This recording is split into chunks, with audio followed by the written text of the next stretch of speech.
When King Akhenaten came to the throne in the latter half of Egypt's 18th dynasty, he elevated a relatively minor sun god, the Aten, to become the new state religion. Atenism did not just add another sun god to the pantheon. Egypt had a half-dozen sun gods already. Atenism had an entirely different understanding of God. This new religion suggested a new metaphysics that challenged and tried to change the character of every other cult in ancient Egypt. The reaction to the shift in theological paradigm varied. The subject of this paper will be on the ways other religious systems reacted to Atenism's attempt to assimilate them into its metaphysical worldview. Through most of Egypt's history, Egyptian faith was characterized by a system of polytheism that was generally tolerant of incoming cults from the ancient Near East. Native Egyptian religion readily assimilated foreign deities into its religious system without generating much resistance. The Levantine gods Resheph and Astarte were accepted into Egyptian religious practice during Egypt's Second Intermediate Period. The Hyksos worship of the Canaanite storm god Baal coalesced into the cultic practice of the Egyptian storm god Seth.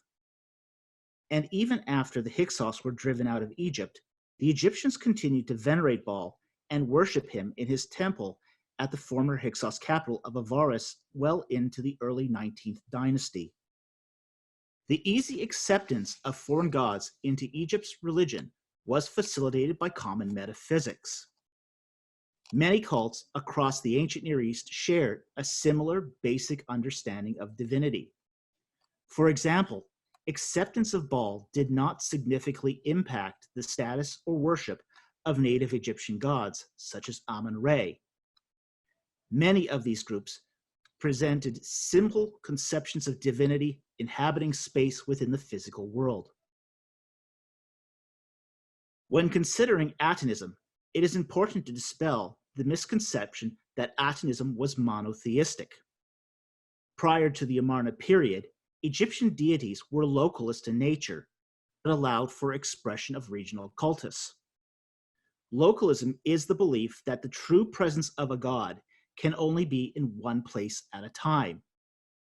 These local manifestations of deity, often with distinctive epithets, were considered to be different aspects of the same personality. Even though Amun of Karnak and Amun of Medina Habu were both aspects of the god Amun, each could only manifest its real presence within its local cult. Thus, each local deity was the main god, underlying all the images and hierophanies, and at the same time a uniquely separate god.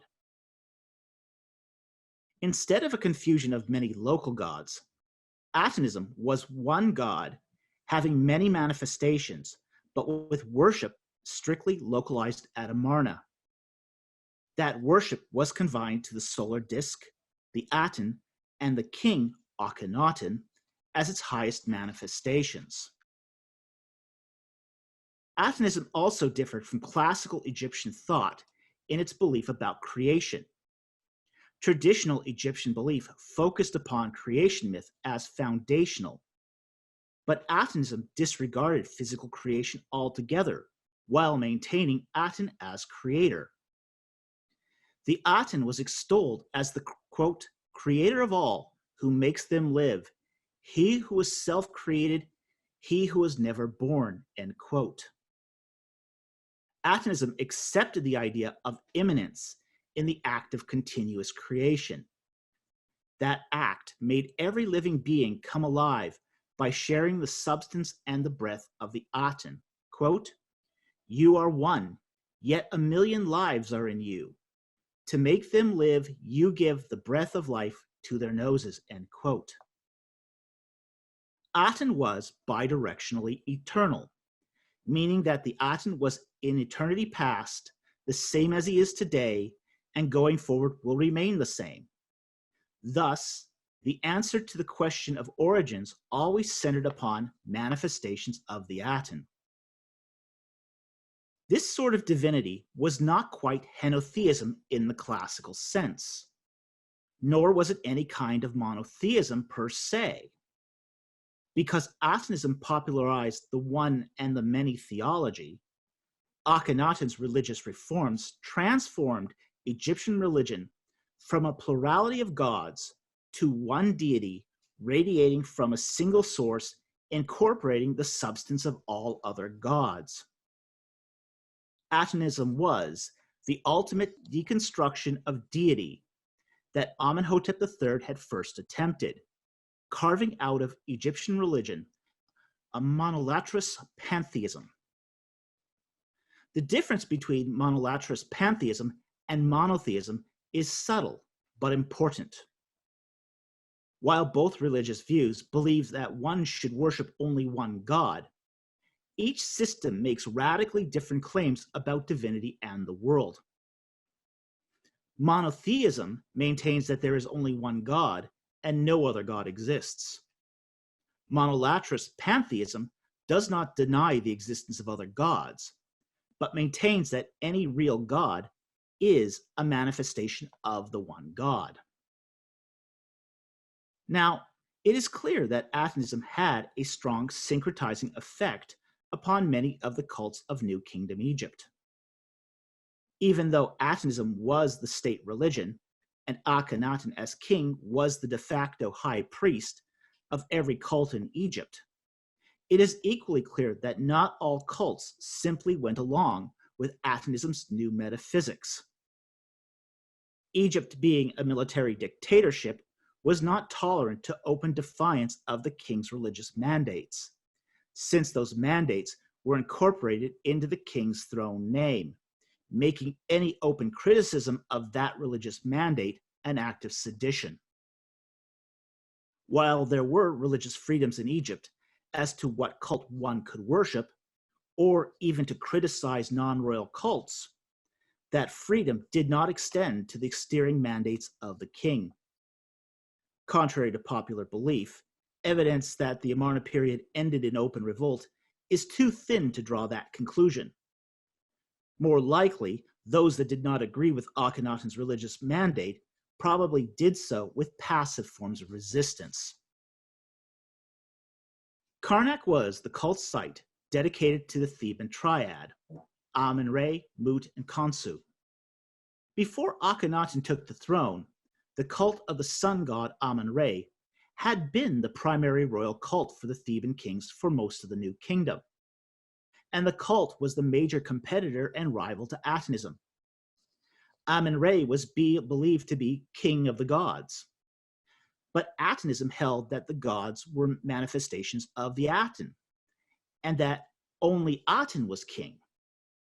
The implication made by the metaphysics of Amunism implied the existence of many gods, a position incompatible with the monolatry of Atenism. During his 6th regnal year, Akhenaten initiated a program of defacing the monuments of Amun RA and cut off all royal patronage to the cults at Karnak. Without that patronage, the ritual processions at Thebes were practically shut down until the restoration by King Tutankhamun.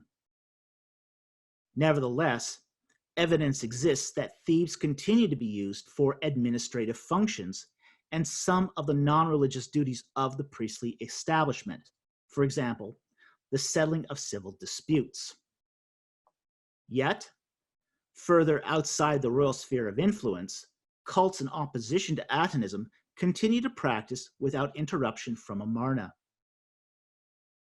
While resistance was the choice of the cult of Amun RA, especially considering its former status as Egyptian state religion, other cults chose different strategies in response to Atenism's syncretism. The preeminent cult of the Middle Kingdom was the cult of Osiris, based out of the necropolis at Abydos. Osiris was considered to be the king of the realm of the dead.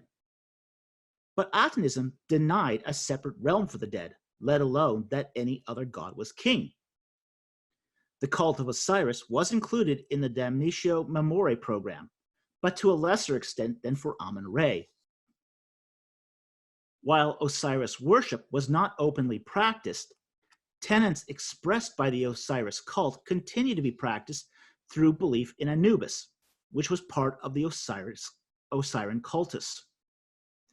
Anubis was the jackal-headed god believed to escort the body and soul of the dead into the afterlife. While this god was not worshipped on a daily basis, Anubis played an important role in funerary practice and continued to do so in the funerals of the Amarna period. The way that belief in Anubis accommodated the syncretism imposed by Atenism was by shifting its theology from escorting the dead to the afterlife to escorting the dead to the night.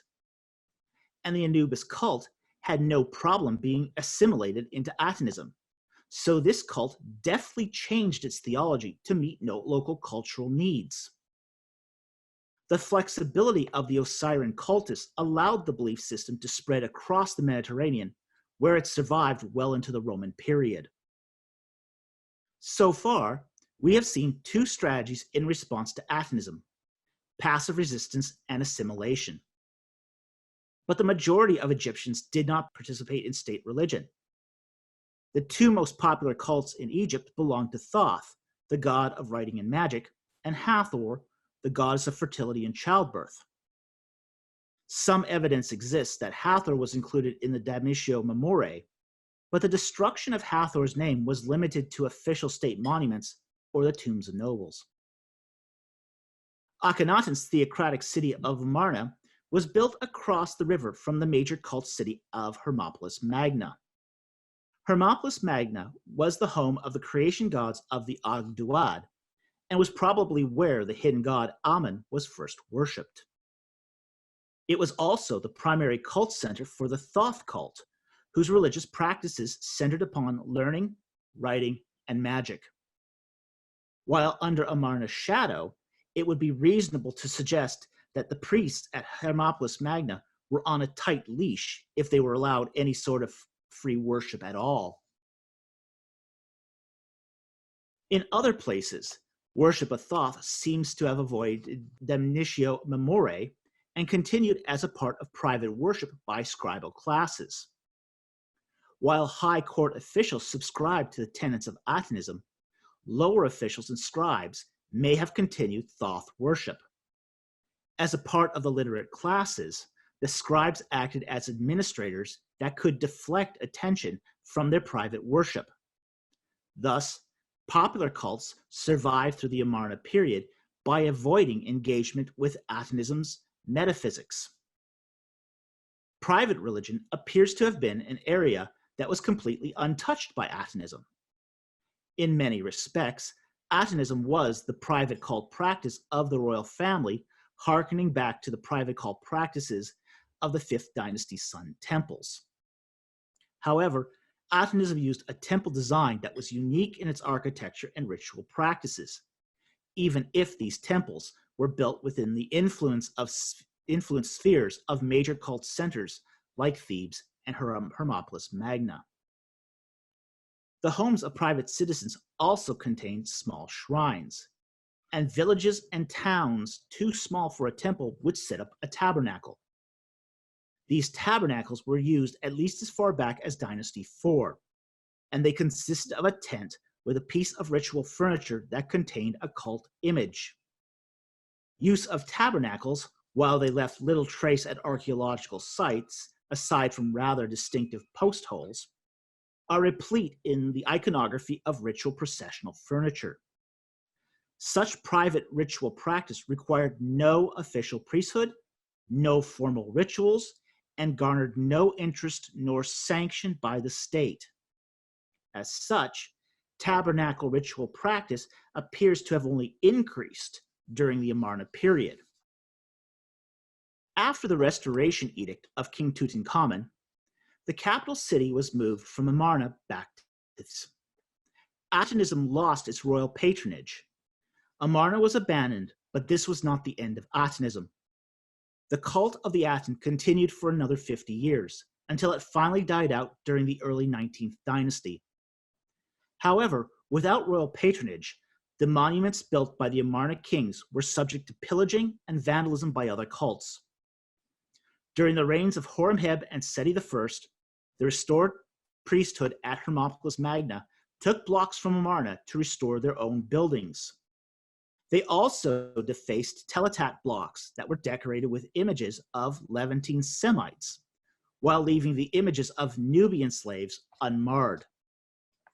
It is clear that between the end of Dynasty 18 and the reign of Seti I of Dynasty 19, they blamed the Semites for what had befallen them during the Amarna years. Antipathy against the Levantines may have been exacerbated by the fact that Akhenaten and his father employed this ethnic group in the role of high state officials. And while the priests of Hermopolis could do little in the face of royal power, in its afterglow, these priests took the opportunity to exact revenge. Other cults responded to Atenism's loss of favor by asserting their own religious tenets in bold new ways. During the late 18th and early 19th dynasties, the character of tomb creation changed from a balance of civil and religious life to one where the deceased showed their piety through focus upon a particular cultic religion. The cult of Amun RA went on to collect even more power than it had done prior to Amarna. Many of the theological points engaged or provoked by Atenism, for example, all gods as manifestations of the Aten, now had to be directly addressed by the traditional religion, and those answers had to be incorporated into a new theological understanding. In conclusion, in the light of religious edicts from Amarna declaring monolithic worship to the Aten, we see a variety of responses. We find resistance in forms of passive aggression and pietistic practices. Other cults threw in their lot with the prevailing state religion and readily assimilated to the new faith propositions. Unexpectedly, private religious expression flourished under a climate of repressive state religion. But we also find that when Atenism was repealed, business did not simply return to normal. Each cult had to engage the challenges of a post-Amarna world. These challenges presented new theological concerns to create a climate where the surviving faiths had to adopt these ideas and make them their own. But other cults, less capable of adapting to the new realities, resorted to payback and persecuting scapegoats. Thank you.